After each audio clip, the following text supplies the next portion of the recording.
جادو کی ابتدائی دور پر دو قسمیں ہیں۔ جادو کی ابتدائی طور پر دو قسمیں ہیں، یہ اس چیز کو سمجھنا بہت ضروری ہے۔ نمبر ایک، تخیل، الخداع و تخیلات لا حقیقت لہا۔ اب جادو کی جو پہلی قسم ہے نا وہ تخیل ہے۔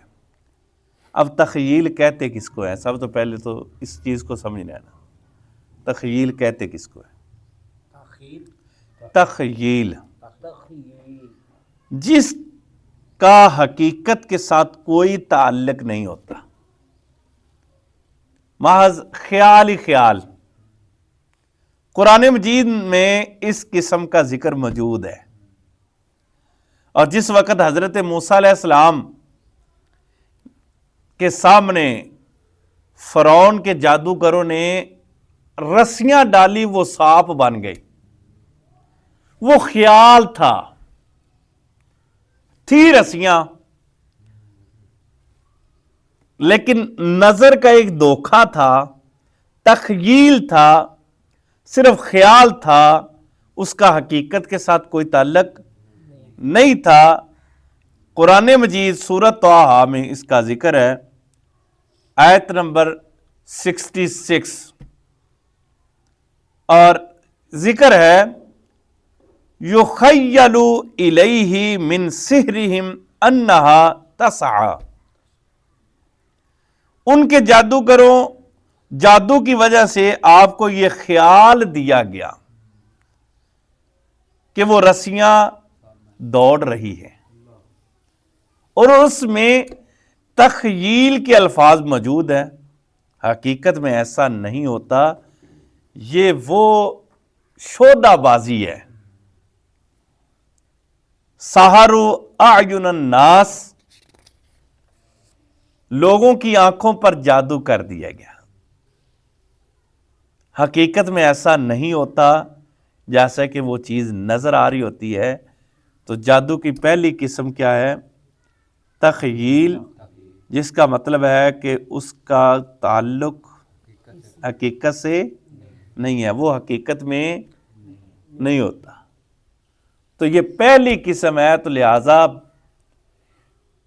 50%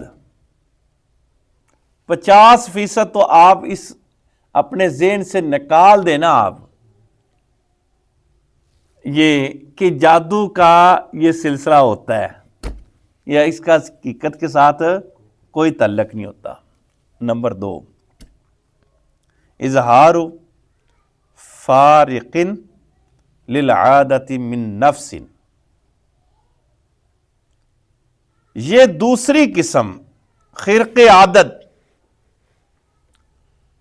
کسی چیز کا اظہار کرنا خبیث نفس کی طرف سے مخصوص اعمال کرنے سے، یہ جادو کی دوسری قسم ہے۔ یعنی کہ جادو کرنے والے کی مناسبت شیطانوں سے پیدا ہو سکتی ہے، شیطانوں کا کہنا ماننے کے مطابق الفاظ کے اتنے چلے کاٹ لیے جائیں، اسے شیطان کا قرب حاصل ہو چکا ہو، تو پھر شیطانوں کے تعاون حاصل کرتے ہوئے کسی حیثیت سے نقصان پہنچانا چاہتا ہے تو ایسا کرنا حرام اور کفر ہے، مگر واقع میں ایسا موجود ہے۔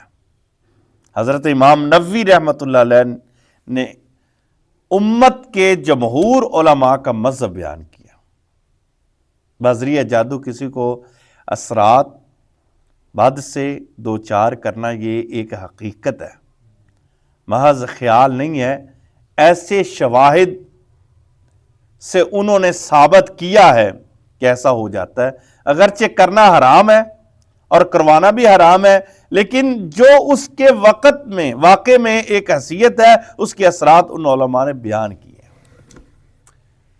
یہ جادو جو کرتے اس لیے منع کیا گیا، جادو کرنا اور کروانے کو کیوں منع کیا گیا؟ اس لیے کہ شیطان یہ چاہتا ہے کہ یہ بندہ کافر ہو کے یہ کام کرے، اور ایسے الفاظ میں نا ایک جگہ پہ گیا تو اس بندے نے تعویذ دیے. اس نے کہا کہ یہ بات علیحدہ سے ریکارڈ کرے.